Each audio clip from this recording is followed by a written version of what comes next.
어떻게 인내할 것인가? 어떻게 인내할 것인가? 라는 제목으로 말씀을 전하도록 하겠습니다. 우리가 살아가면서 나를 힘들게 하고 어렵게 하는 그런 문제들과 일들, 사람들을 만납니다. 포기하고 도망하고 싶은 고통스러운 순간들이 있죠. 그럴 때 원망하고 탓하고 그러면서 포기하고 관계를 끊어버리면 또 도망하면 마음이 편할 것 같지만 잠시 잠깐은 좀 마음이 편하고 자유로워지죠. 하지만 시간이 지나면 여전히 또 비슷한 그런 문제로 고통당하는 자신을 발견하곤 합니다. 그러면서 그때 좀 참을 걸 하면서 후회하기도 하지요. 하지만 여러분, 무조건 참는 것이 답일까요? 사실 인간의 의지로 참는 것은 한계가 있습니다. 무조건 참아야 한다? 억지로 인내해야 한다? 그로 인해서 내 마음은 고통을 받고 그 스트레스로 인해서 온갖 또 이런 병들이 걸리지요. 밤에 밤잠을 못 자서 그렇게 또 위장에 병이 생기고 이런 신진대사가 잘 작동을 하지 않아 가지고 이런저런 질병, 특별히 암으로 또 고통을 당하기도 하고요. 마음 가운데 정신적으로는 또 우울증이나 또 공황장애로 그렇게 고통당하기도 하고요. 그러면서 결국은 내가 내 몸도 마음도 잘 제어하지 못하는, 그래서 더 큰 고통을 당하는 그런 경우들도 있더라는 거죠. 그렇다면 어떻게 참고 어떻게 인내하는 것이 진정 하나님 말씀하시는 인내인가? 그리고 정말 그렇게 인내함을 통하여서 주어지는 그 복은 어떤 복이 주어지는가에 대해서 오늘 말씀 전하도록 하겠습니다. 오늘 본문 7절에 보면요. 그러므로 형제들아 주께서 강림하시기까지 길이 참으라고 말씀합니다. 자, 여기 그러므로라는 말은 지금 결론적 어구이죠. 앞의 내용을 받은 결론이라는 겁니다. 즉 야고보서 5장 1절에서 6절의 내용 어떤 내용입니까? 부자들에 대한 내용이죠. 부정한 부자들에 대한 내용이 나오는데 그 부정한 부자들로 인해서 심히 고통당할 때 언젠가 하나님이 심판하실 것이다. 그러므로 라는 의미입니다. 그래서 어떻게 살아라고요? 결국은 참고 견디라 라는 거죠. 그러면 인내라는 단어, 헬러 단어에는 몇 가지 단어가 있거든요. 그 중에 가장 대표적으로 사용하는 단어가 이제 두 단어가 있는데 첫 번째는요, 휘포모네라는 단어인데 이 휘포모네는 환경이나 외부로부터 주어지는 그런 고난이나 고통을 견뎌낼 때 사용하는 단어입니다. 주로 믿음의 실현과 관련되어서 사용하는 단어지요. 야고보서 1장 2절에서 4절에 보면 내 형제들아 너희가 여러 가지 시험을 당하거든 온전히 기쁘게 여기라. 이는 너희 믿음의 시련이 인내를 만들어내는 줄 너희가 알미라. 인내를 온전히 이루라. 이는 너희로 온전하고 구비하여 조금도 부족함이 없게 하려 함이라고 그렇게 말씀하지요. 여기서 사용된 인내라는 단어가 바로 휘포모네입니다. 그래서 이 휘포모네는요 언제나 고난과 단짝이 되어서 붙어 다니는 용어입니다. 그리스도인의 신앙과 삶의 현장에서 고난이 필수적으로 동반되는데 그때 바로 인내가 인내해야 한다라고 할 때 이 단어가 바로 휘포모네라는 거예요. 반면에 마크로두미아라는 단어가 있는데요. 자, 이 단어는 인간관계에서 받는 마음의 상처나 또 손해들을 견뎌낼 때 사용하는 단어입니다. 마크로두미아. 자, 7절에 나오는 참고 견딘다라는 이 말이 바로 이 마크로두미아라는 단어입니다. 사람과 사람 사이에서 상대방에게 받는 그런 마음의 상처들을 보복하지 않고 참아내는 것을 의미합니다. 내부적으로 일어나는 그 마음의 갈등들을 풀어놓는 능력이라는 거죠. 자, 부정한 부자들이 판을 치는 세상에서 그들로 인해서 이게 마음에 깊은 상처를 받은 거예요. 그때 상처 받지 말고 참아내라고 말씀하는 겁니다. 마음에서 일어나는 여러 가지 갈등들을 잘 견뎌내라는 그런 의미죠. 언제까지요? 주님께서 오실 때까지 참고 견디라라는 겁니다. 그러니까 중간에 잘 참다가 중간에 포기해서 쓰러지고 넘어지지 말고 끝까지, 언제까지요? 주님 오실 때까지 잘 참고 견디라는 말씀입니다. 왜요? 그 이유가 7절 후반절에 나오거든요. 우리 다 같이 읽도록 하겠습니다. 시작. 보라, 농부가 땅에서 나는 귀한 열매를 바라고 길이 참아 이른 비와 늦은 비를 기다리라니 라고 말씀하죠.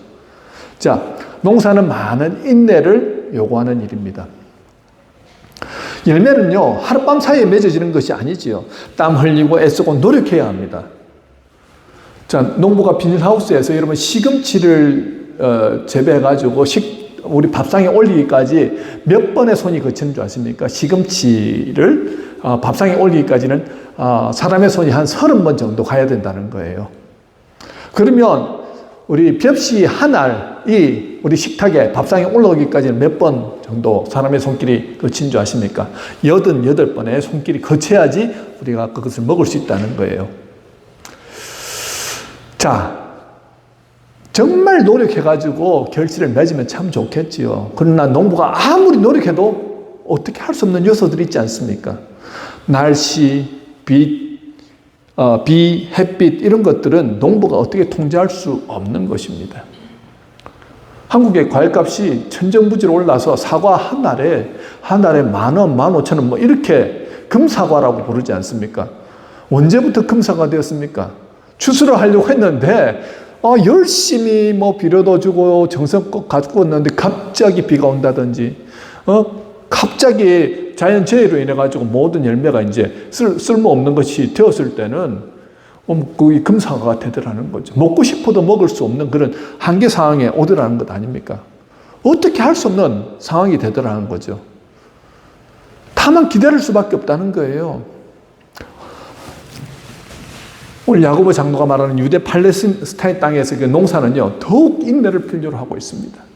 팔레스타인 땅에서 농사를 지으려면 파종기인 가을에 이른 비, 그리고 추수기인 봄에 늦은 비가 꼭 내려야 합니다. 비가 내리는 일은 농부로서는 자기가 어떻게 할 수 없는 일이죠. 그저 참고 기다리는 수밖에 없다는 것입니다. 마찬가지로 우리 인생에 있어서도 모든 것이 내가 노력한다고 해서 다 잘 되는 것 아니잖아요. 여러분들이 노력한 대로 뜻한 대로 다 잘 되었습니까? 아니잖아요. 우리들이 할 수 있는 한 최선을 다해야 합니다. 그 후에는 하나님의 간섭이 있어야 되고 하나님의 은혜의 담비가 내려야 결실을 맺을 수 있다는 거죠. 우리가 능력 밖의 일을 한다고 막 이렇게 안달한다고 열심히 살아가는 분들이 있는데요. 그 안달하다 보니까 하지 말아야 할 염려까지도 하는 경우들이 있지 않습니까? 염려하면 잘 될 것 같습니까? 우리가 할 수 있는 일을 염려하는 것은요, 여러분 바보 같은 짓이고요. 할 수 없는 일을 염려하는 것은 쓸데없는 짓 아닙니까? 염려함으로 우리 마음 가운데 너무 고통스럽고 힘들고 스트레스 받아가지고 병에 걸린 경우들이 더 많더라는 거죠. 농부는 씨를 뿌리고 싹이 나기를 기다립니다. 그저 기다렸지요. 농부가 기다리는 동안 하나님께서는 어떻게 하십니까? 무대 뒤에서 싹이 나도록 일하시더라는 거죠. 하나님께서는 정확한 시간에 올바른 방법으로 여러 가지 조건을 조성하셔서 그렇게 마침내 추수하시더라는 겁니다. 우리의 인내도 그런 거라는 거죠. 우리가 추수할 소망이 있기에 오늘 참아내는 것 아닙니까? 우리 인생의 마지막 순간까지 참아내면 결국은 뭐라고요? 답은 결실을 맺게 된다는 거예요. 아무것도 아닌 인생이 아니고 열매 없는 인생으로 끝나는 것이 아니고 어떻게 해요? 꼭 결실을 맺게 된다는 것입니다. 그래서 오늘 인내하라고 말씀하시는 거예요. 사도 바울이 이에 대해 뭐라고 말씀했습니까? 로마서 8장 18절 말씀하죠. 생각하건대 현재의 고난은 장차 우리에게 나타날 영광과 비교할 수 없도다. 우리가 인내하게 되면요, 비록 이 땅에서는 고난을 겪게 되지만 우리 미래에 얻게 될 영광과는 감히 비교할 수 없다는 것입니다. 인내는 쓰다 그러나 그 열매는 달다라는 그런 말도 있지 않습니까? 인내에 대한 보상이 반드시 주어진다는 거예요. 그것도 어마어마한 보상이 주어진다라고 말씀합니다. 그런데 성도 여러분, 인내가 쉽던가요? 제가 초반부에 말씀드렸지요. 인내해야 한다는 건 잘 알고 있지만 인내는 너무나도 어렵습니다. 인내를 내 힘으로, 내 능력으로 참아야지 하다 보니까 나도 모르는 사이에 병에 걸리더라는 거예요. 스트레스 받습니다. 인내하려고 하다가 내가 죽을 것 같은 거예요. 근데 오늘 본문을 통해서 야고보 장로가 인내할 수 있는 몇 가지 방안을 말씀하고 있습니다. 그 첫 번째 방안이 8절에 나옵니다. 8절을 같이 읽도록 하겠습니다. 시작. 너희도 길이 참고 마음을 굳건하게 하라. 주의 강림이 가까우니라. 자, 뭐라고 말씀합니까? 마음을 굳건하게 함으로 인내하라는 것이에요. 결국은 인내하기 위해서 뭐가 중요하다고요? 마음이 중요하다는 겁니다. 마음이 흔들리면 인내할 수 없다는 거예요. 그렇기 때문에 마음을 단단히 붙잡으라고 말씀합니다. 그러니까 우리의 마음에 분탕질하는 막 그런 일들이 생기고 우리를 힘들게 하는 사람들이 있을 것인데 그때 마음이 거기에 동요되어서 휘둘리면 안 된다는 거예요. 그러면 분노의 노예가 되어서 더 이상 인내할 수가 없더라는 거죠. 왜 마음을 굳게 해야 합니까? 모든 것이 마음과 생각에서 시작이 되기 때문 아닙니까? 또 주님 오실 때가 가깝기 때문에 우리는 이 마음을 잘 다스려야 된다고 지금 말씀하고 있는 거예요. 이제 곧 주님을 만나게 될 것인데 이런저런 문제들로 인하여 마음이 흔들려서는 안 되겠다는 것입니다. 여러분 지금 기후재앙이 상당합니다. 지난 엊그제도 보니까 부산에서 4시간 만에 360ml인가 그렇게 비가 내렸다는 거예요. 엄청난 비로 인해서 온 천지가 물난리가 되고 그래서 교통이 마비되고 지하도가 다 침수되고 막 그런 일들이 일어나죠. 지금도 마찬가지입니다. 과학과 문명이 발달해도 우리가 어떻게 할 수 없는 것이 이 기후의 문제 아닙니까? 말세지말이라는 정말 하나님께서 이제 예수 그리스도가 재림하실 때가 됐다 싶을 정도로 지금 정말 기후를 통해서 그런 징조를 볼 수 있습니다. 자, 이제 주님이 곧 오실 것인데 심판의 날이 임할 것이고 언젠가는 우리 여기에도 다 마찬가지입니다. 여기에서 길게 사실 분들은 한 80년에서 100년을 사실 것이고 짧게는 20년이나 30년을 사시는 분도 계실지 모르겠습니다. 중요한 것은 우리는 다 갈 날을 받아놓고 살아가는 인생들이라는 거죠. 어딜 갑니까? 예수를 믿음으로 구원받은 사람들의 특징은요, 모두 다 하늘나라에 가게 된다는 것입니다. 하나님 앞에 부름받고 이 땅에 와서 그 사명으로 살아가는 분들이 저와 여러분들이라는 거예요. 그런데 모두가 다 시한부 인생을 산다는 것입니다.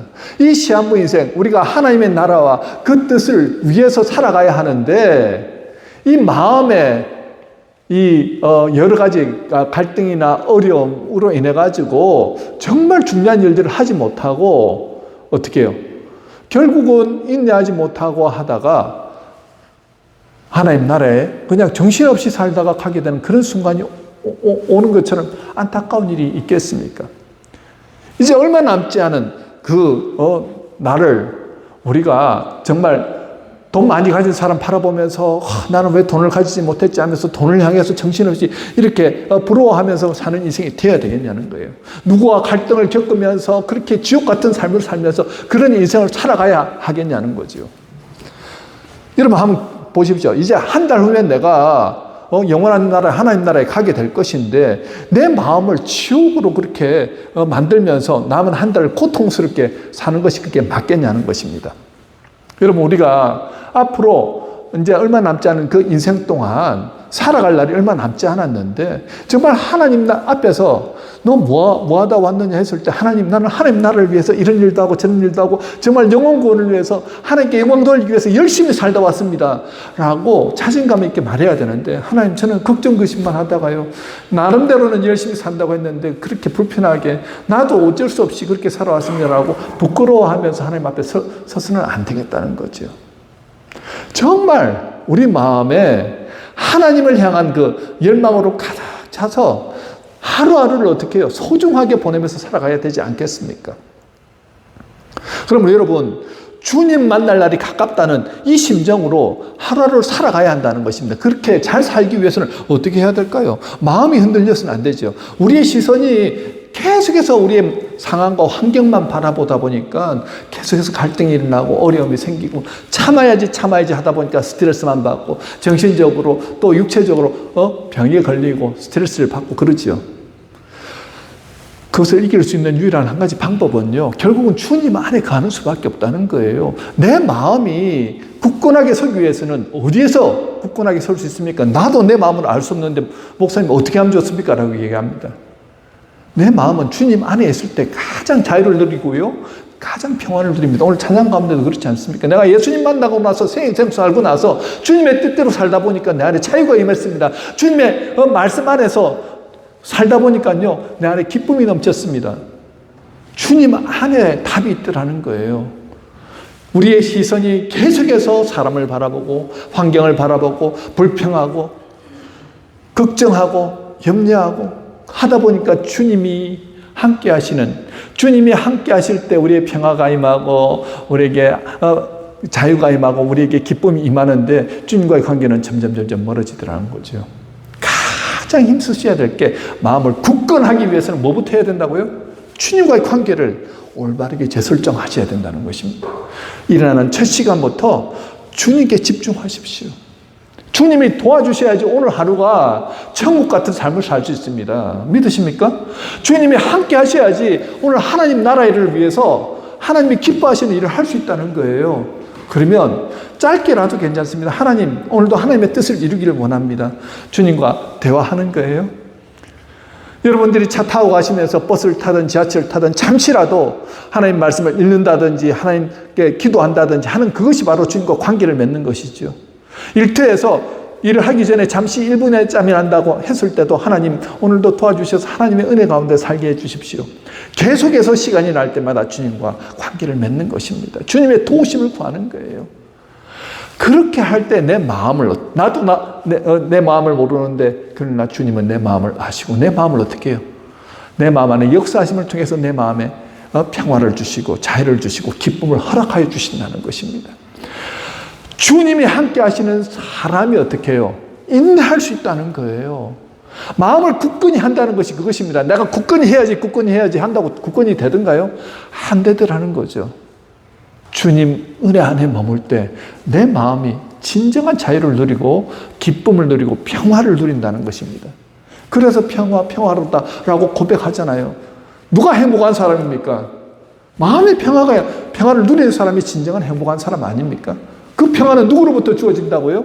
예수님으로부터 주어집니다. 가정 안에 평화가 임하지 않는다. 왜 그런 줄 아십니까? 가정의 주인이 내가 되어 있으면 평화가 임하지 않지요.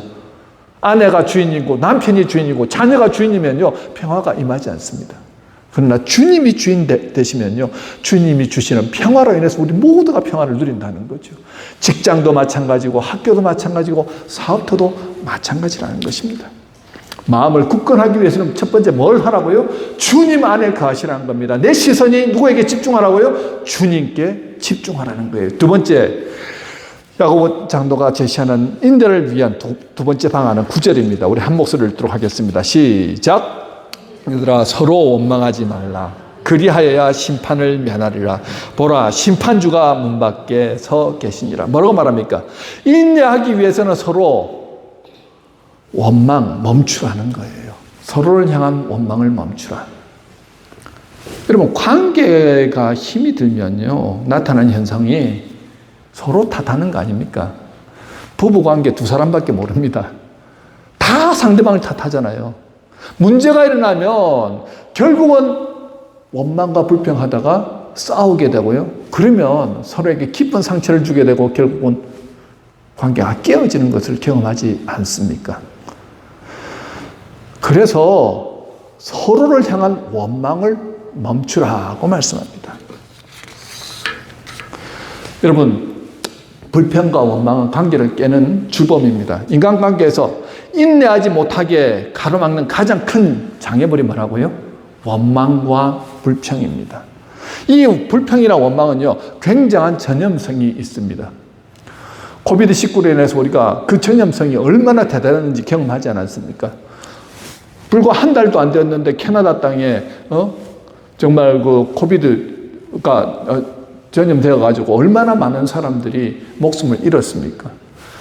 그것과 마찬가지로 우리 가정의 불평과 원망이 싹트기 시작하잖아요. 그래서 남편에 대한 원망, 아내에 대한 원망, 자식들에 대한 원망, 우리 교인들 간에 누구 때문에 하면서 원망하기 시작하면요, 이거는 뭐 끝간데 없이 지옥을 경험하게 되더라는 거죠.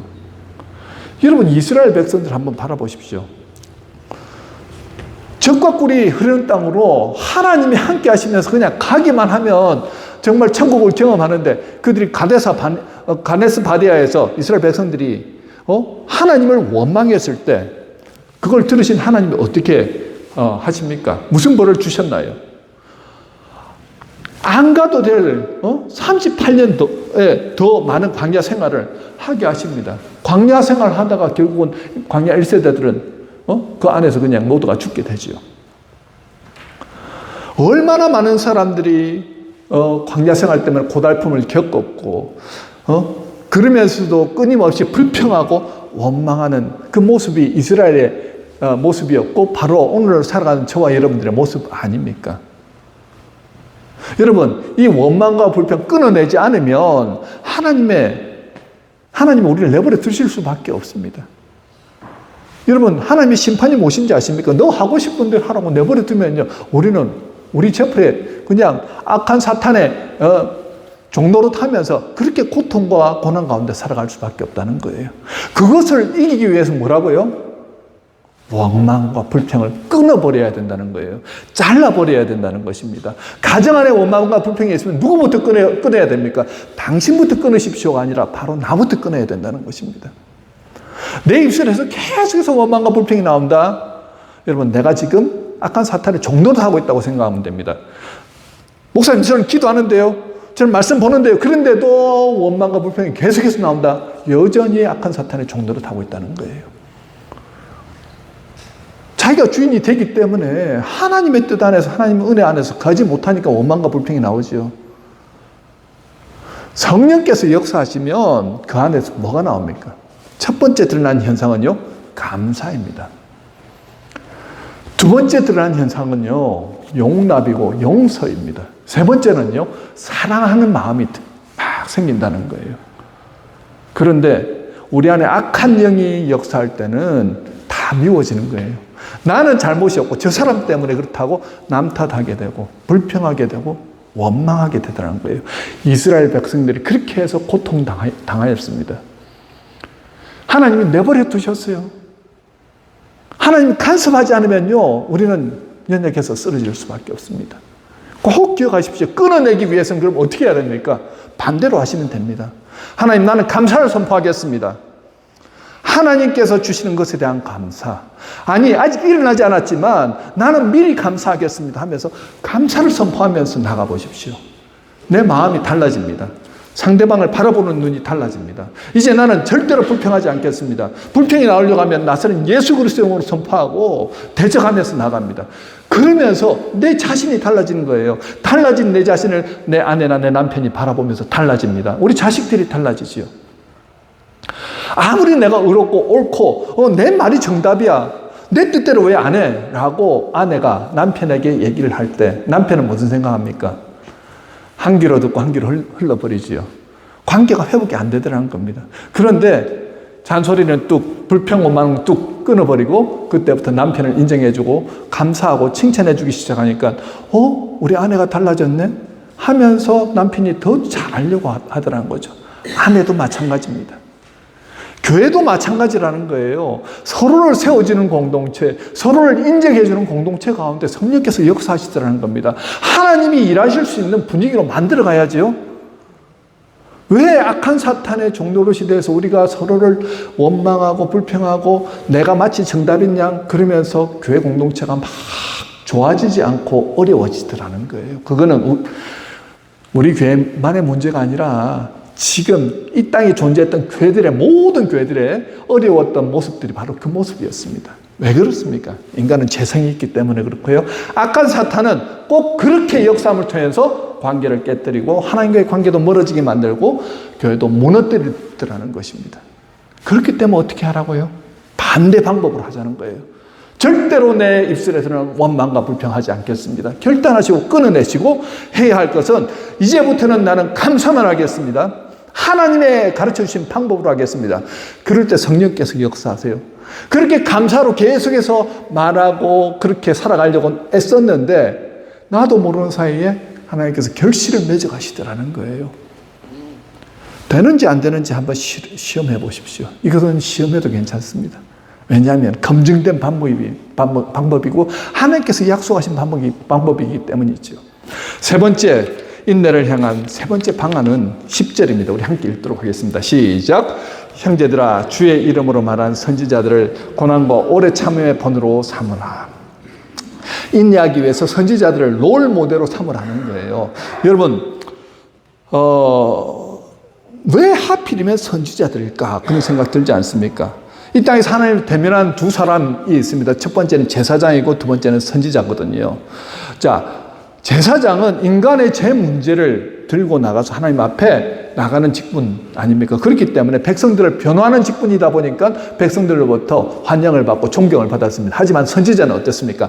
하나님의 말씀을 대언하는 입장 아닙니까? 그러니까 하나님께서 말씀하시는데 주로 칭찬의 말, 인정하는 말보다는 어떤 말을 많이 합니까? 죄 짓지 마라, 책망하고 깨우치는 그런 말을 많이 하다 보니까 백성들의 입장에서는 불편한 거예요. 자꾸 죄를 부족한 자신들 찔러대니까요. 그러니까 선지자들은 대체적으로 백성들의 미움을 많이 받았습니다. 그럼에도 그들은 묵묵히 인내하며 하나님 맡기신 사명을 잘 감당했거든요. 많은 박해에도 불구하고 결국 죽임도 당했습니다. 그럼에도 불구하고 그들은 그 사명을 포기하지 않고 달려나가죠. 이런 선지자들을 롤 모델로 삼는다고 하는데 우리는 인생의 고비 때마다 어떻게 해요? 인내할 수 있다는 거죠. 주님은 하나님의 나라와 그 뜻을 위해서 애쓰면서 나아가는 우리 믿음의 선진들을 바라보면서 나가다 보니까 저렇게 고난도 당하고 저렇게 어려움도 당했는데 결국 어떻게 해요? 하나님께서 놀라운 은혜와 복으로 채워주시더라. 그것이 11절 말씀 아닙니까? 보라, 인내하는 자를 우리가 복되다 하나니 너희가 욥의 인내를 들었고 주께서 주신 결말을 보았거니와 주는 가장 자비하시고 긍휼히 여기시는 이시니라. 선지자들 고통 당하지 않았다는 얘기 아닙니다. 하나님의 나라 그 뜻을 위해서 달려가면서 많은 고통도 당하고 어려움도 당했지만 결국은 어떻다고요? 인내하는 그 사람들에게 하나님의 갑절의 복을 허락하시더라는 거예요. 주님은 가장 자비하시고 긍휼히 여기시는 분이라고 말씀합니다. 우리 하나님은요, 인내하는 자에게 결국은 어떻게 해요? 결실을 맺게 하십니다.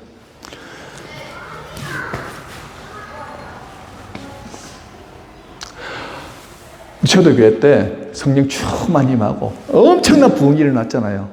그런데 어느 순간부터 박해가 임하기 시작합니다. 그러면서 예수 믿는 사람들을 잡아서 감옥에 넣고 때리고 좀 학죽이기도 하는 거예요. 그러니까 그 예루살렘에 모였던 사람들이 뿔뿔이 흩어지기 시작합니다. 하나님이 함께 하시는 정말 공동체 안에서 어떻게 이렇게 핍박이 있고 박해가 있고 이런 어려움을 당하지 그러면서도 그들은 사명을 붙들고 흩어졌습니다. 그들이 흩어지는 곳마다 복음을 전하기 시작했다는 거예요. 복음을 전하는데 놀라운 역사가 있다는 거예요. 아무것도 가진 것이 없습니다. 오직 예수 그리스도 그 믿음 하나 가지고 나가서 복음을 전했는데 빌립 집사가 가서 복음 전할 때 놀라운 역사가 일어나는 거예요. 그 사마리아 성에서 정말 귀신들이 득세하는 그 지역에 가서 귀신 들린 자가 귀신 쫓겨나가고 병든 자들 병이 치유함 받고 마치 예수님이 하셨던 그 놀라운 기적과 이사가 그곳에서 일어나더라는 거죠. 하나님의 나라와 그 뜻을 이루기 위해서 온 마음을 다해서 나아갔는데 결국은 어떻게 해요? 하나님께서 역사하시더라는 거예요. 결실은 하나님께서 맺게 하십니다. 우리 교회를 되게 하시는 것도 하나님께서 하시는 거예요. 우리는 어떻게 해요? 하나님의 나라와 그 의를 위해서 오늘도 충성하면서 정말 고난도 당하고 어려움도 겪고 하지만 선지자들이 오직 하나님의 나라와 그 뜻을 이루기 위해서 산 그 모습을 바라보면서 나아가다 보면 결국은 어떻게 해요? 긍휼히 여기시는 하나님, 불쌍히 여기시는 하나님께서 어떻게 해요? 그 뜻을 이루어 가시더라는 거예요. 당진에 동일교회라는 교회가 있는데 거기에 이수훈 목사님이라는 분이 개척을 하셨어요. 성결교회인데요. 그 교회가 어딨냐면 그 깊은 산골짜기에 어떻게 교회 부지를 사가지고 개척을 해가지고 했는데 그곳은 사실은 보통 사람들이 들어갈 수 없는 차를 타고도 30분을 가야 되는 그런 곳에, 외진 곳에, 산속에 있습니다. 이분이 하나님의 은혜 가운데서 어떻게 그곳에 정착을 하고 이제 교회를 개척했는데 그곳은 집착촌이라고 하지요. 친족 공동체가 사는 곳입니다. 뭐 김씨 친족들이 모여 산. 그러다 보니까 외지인들이 들어온 것을 굉장히 불편하는 거예요. 그런데 그곳은 또 예수 믿는 지역이 아니다 보니까 예수 믿는 사람들 교회가 와가지고 그게 이렇게 건물을 짓는다 그러니까 엄청난 반대가 임합니다. 건설 차량이 오지 못하도록 길을 막기도 하고요. 막 이런저런 방해를 하고 뭐 구청에다가 여러 가지를 이제 막 투서를 하고 하면서 했지만 하나님의 나라와 하나님의 뜻을 위해서 그 길을 달려가겠습니다. 믿음으로서 나갔습니다. 어떤 때는요, 그래서 건축을 하고 났는데도, 길을 막고 성도들이 예배를 드리지 못하도록 우리, 이렇게 방송, 예배 시간에 11시면 11시에 그 시간에 맞춰서 막 가요를 틀고 연부를 막 틀고 하면서 이 예배를 드리지 못하도록까지 막 방해를 하는 거예요. 이런저런 어려운 가운데서도 하나님의 뜻을 구하면서 인내하였습니다. 하나님, 이 문제는 하나님이 풀어주셔야 됩니다. 이 문제는 하나님께서 해결하셔야 됩니다. 그러면서 그 지역의 발전을 위해서도 열심히 도와주고 또 그 사람들을 전도하고 하면서 그 지역의 3분의 2가 결국은 다 예수를 믿게 되고 결국은 정말 하나님의 나라가 그 안에서 막 이루어지고 성령 충만, 은혜 충만한 역사들을 경험하게 되었다는 거죠. 누가 하신 겁니까? 하나님이 하신 거죠. 여러분, 주님의 몸된 교회에 결국은 내가 주인이 되면 교회는 무너집니다. 하지만 가정도 마찬가지고요. 하나님이 주인 되시고 하나님의 나라와 하나님의 뜻을 위해서 우리가 참고 인내하며 나가면 결국은 누가 이루신다고요? 하나님께서 이루신다는 것입니다. 오늘 주신 말씀이 그거 아닙니까? 내 힘으로 참으려고 하지 마라. 나는 연약하게 쓰러질 수밖에 없다. 하지만 내가 하나님 은혜 아래 가면서 주님의 뜻을 따르고 주님의 나라를 위해서 인내하며 나아가다 보면 결국은 하나님께서 이루신다. 이것이 오늘 야고보 장로가 우리에게 주시는 말씀입니다. 여러분, 힘들고 어려운 인생 가운데 우리가 주님 때문에 예수를 믿음으로 핍박도 받기도 하고요, 박해도 받기도 합니다. 참으려고 하면 참을 수 없는 너무나도 힘든 세대 가운데 살아가지만 참을 수 있는 방법, 첫 번째, 여러분 뭐라고요? 결국은 하나님과의 관계 안에서, 주님 안에서 어떻게 해요? 내 마음을 굳건하게 잡아야 된다는 것입니다. 주님 안에서 평화를 누릴 때 어떤 환경, 어떤 어려움도 이기고 인내할 수 있다. 두 번째는 뭐라고요? 서로에 대한 원망을 멈추어라는 거예요. 입술에서 원망이 나오고 불평이 나올 때 끊어내고 대신 감사 그리고 찬송하라는 것입니다. 세 번째는 뭐라고요? 우리 선지자들을 롤 모델로 삼고 하나님의 나라와 그 뜻을 위해서 달려가다 보면 하나님께서 이루신다. 오늘 주신 이 말씀을 마음에 품고 우리 삶 가운데 적용하며 나가시면 좋겠습니다. 여러분, 하나님께서 이루십니다. 여러분 안에 여러 가지 어려움이 있고 또 고통이 임한다 할지라도 하나님의 뜻을 이루기 위해 달려간다고 한다면 여러분 인생 가운데 갑절의 복으로 하나님께서 채워주실 줄 믿습니다. 오늘도 이 말씀을 마음에 품고 승리하시는 저와 여러분 되시길 주님의 이름으로 축원합니다.